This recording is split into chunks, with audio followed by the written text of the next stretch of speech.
ఈరోజైతే మా వారి కోసం మటన్ బిర్యానీ అయితే చేశాను. చాలా క్విక్‌గా చేశాను. టేస్ట్ ఎలా ఉంటుందో అనుకున్నాను. చాలా బావుందన్నారు.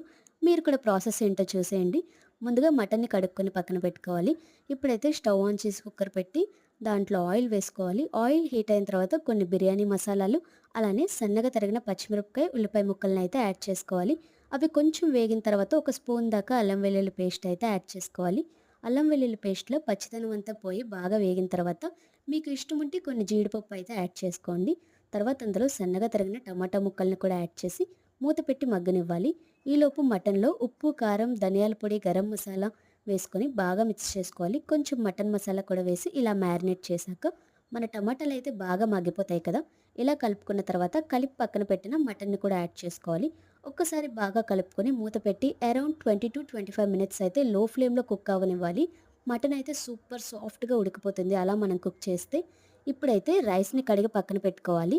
అందులో కొంచెం పెరుగు యాడ్ చేసిన తర్వాత కొంచెం కొత్తిమీర యాడ్ చేసుకొని బాగా మిక్స్ చేసుకోవాలి. ఇప్పుడు అందులో మనం ముందుగానే కడిగి పెట్టుకున్న రైస్ యాడ్ చేసి తగినంత వాటర్ పోసి ఇంకా ఏముంది కుక్కర్ మూత పెట్టేయాలి లెమన్ స్క్వీజ్ చేసి. ఒక 2 విజిల్స్ తర్వాత చూస్తే మన టేస్టీ మటన్ బిర్యానీ అయితే రెడీ అయిపోయింది. ఈ వీడియో నచ్చితే సబ్స్క్రైబ్.